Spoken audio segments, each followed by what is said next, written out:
Hi guys, today I'm going to do my review on the Clinique 3-step system. So I'm number 2, so I have the liquid facial soap mild, the clarifying lotion number 2, and the dramatically different moisturising lotion. Okay, I've been using these for about, I don't know, since Christmas, and it's March now, so 3 months. I have recently stopped using them. Now that kind of gives you like my kind of view on them, because obviously if I was in love with them, I keep using them. I do really like them. My favourite product is probably between these two. The thing that puts me off is the toner. Now I know you can use it without the toner, but this is kind of like meant to be the crucial step, and I just think it's meant for dry skin. The number 2 is, and I have like really dry. It's meant for like oily skin in the T-zone and dry skin in cheeks, which is basically what I am. I have really dry skin all around my mouth, a bit around my nose, and then on my cheeks, and then I'm quite oily on my forehead and on my nose. So I have awkward skin, and I just found that this didn't really balance out my oiliness and made my dry bits drier, and that the main reason behind that is because it's got alcohol in it.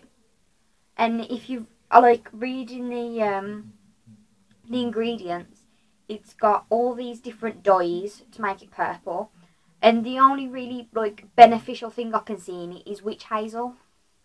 Now that doesn't explain, unless I'm missing something, that doesn't explain to me why it's so expensive when witch hazel to buy in like bulk is a lot cheaper than this is.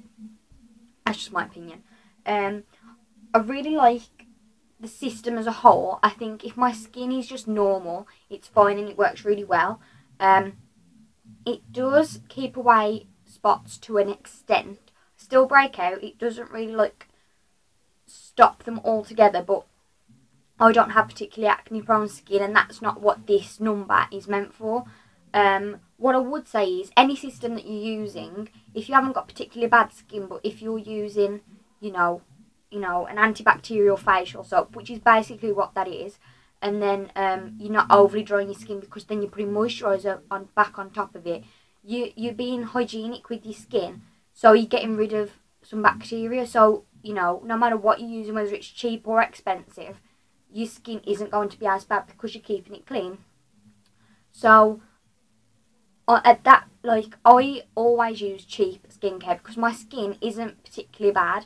Like, okay, I get like a dry patch. It's almost like eczema around my mouth, which I can cope with. I don't really mind. I'll just like scrub it and put a really heavy moisturiser on, and it's okay. You can still see it a bit, but it's not really bad. And breakouts, I've never really suffered with bad spots.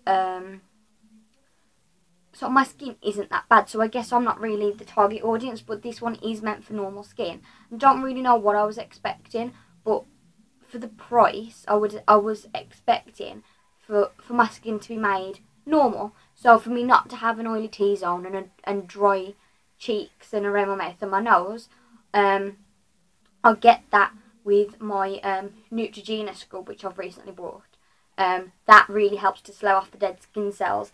This is meant to be exfoliating, but I don't think it is. It doesn't get off my dead skin cells. I was expecting it to be almost like you can get like chemical exfoliators that they're not scrubs, they're chemicals that peel off the dead skin, and that's almost what I was expecting this to be, just because it describes itself as a gentle exfoliating lotion. Deflakes the skin surface to smooth, reveal clearer skin. Optimises cell turnover, protects natural moisture balance. The tingle tells you it's working. This did tingle for me the first couple of times I used it. After that, it didn't tingle anymore. And I think the tingle was mainly because I was a bit sensitive to it. I don't have particularly sensitive skin. Nothing I've ever used on my face has made me break out. I don't know why. I just have pretty good skin like that. I'm not sensitive at all. But my skin, like, it didn't react because I didn't get spots, but it just felt a bit like pinched, like a bit sore. So I don't know. I feel like it's a bit expensive for what it is, basically. For for me, personally now, figuring out my skin, I think I need a scrub for a cleanser. So like I would take off all my makeup with like a cleansing oil or even a makeup remover wipe.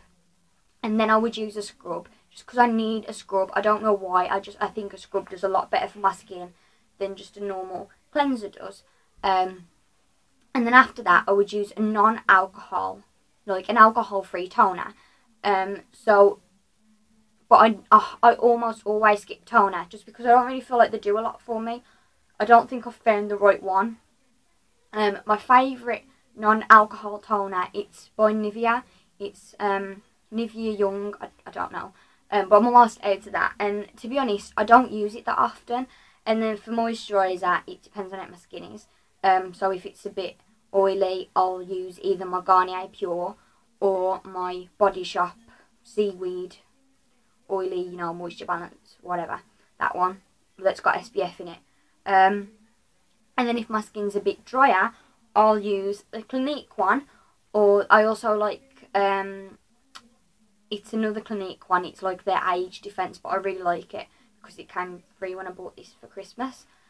So obviously these are extremely expensive products, so what I've been doing, I've been using them overnight, so then any like sensitivity that I get from the lotion, I sleep in it so it doesn't like bother me. I'm not scared to put makeup over the top of it.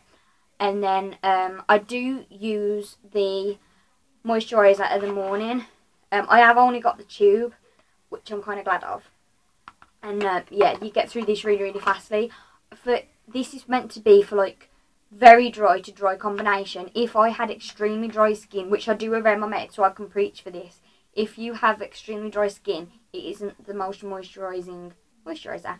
I would say a better Clinique one would be I think it's Age Decelerating, and that's almost like a souffle. This is like really liquidy, so it doesn't really seem to moisturise my dry bits. It's okay for my normal bits, and then it's a bit too slippery and greasy for my T-zone. But I do like it. I just think my skin needs to be a bit like more normal. I think because of my dry patches around my mouth and around my nose, it doesn't work too well for me because it has got alcohol in it. The moisturiser isn't that moisturising, and I know it's called a facial soap, so it's okay for your skin, but it's still a little bit drying. But I really do like the cleanser, so the cleanser is something that I think I will repurchase. I'm not sure about the other two. And I like the cleanser because it's basic. When I first got it, I wasn't too keen on the smell.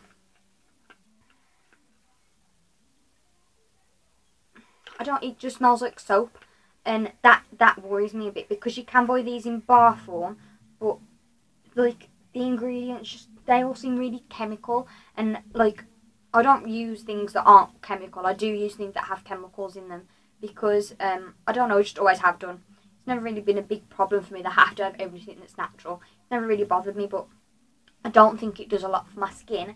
And as well, it doesn't remove makeup that well, so you would have to take your makeup off before you use this, which, being a teenager, I'm always in a rush. I don't really want to have to use yet another step when I could just avoid that and use like a cleansing oil just to take everything off, and it leaves my skin a little bit smoother than what the facial soap does. But I do like it when I'm a bit oilier because it's still gentle. Like, I find with most products for oilier skin or combination skin, they can be a bit too stripping. That one's a bit gentle. It isn't too good for my dry patches. That's why I prefer to use a scrub, but it's fine overnight. It's probably one of my favourite non-scrub cleansers. Another one that I really like that isn't a scrub is the Lush 95. I've been using that again recently, and I like it because you don't have to use any water with it, and I think water is the thing that dries out my skin. I don't know why, but I can almost feel my skin tightening when, like, around my mouth when I use water, and I think that's why this fails. So I don't know what else I can say about it. If you have any questions, I'll put the price and all the information in the down bar. But yeah, if you have any questions, please ask me about it. I am only number 2, so this isn't the one for acne skin or incredibly dry skin or 1 is really dry, 2 is dry combination, 3 is oily combination, and 4 is oily. So yeah, this is like, I think this is kind of like the one maybe during winter for combination skin. So then I would go on to number 3 during the summer. But sorry, I've heard that number 3 is really, really harsh. That's why I went for number 2, which I'm kind of glad I did, because this one is like harsh for me. So I just think what 3 would have done for my skin. I was getting confused. So yeah, thanks for watching, guys. Bye.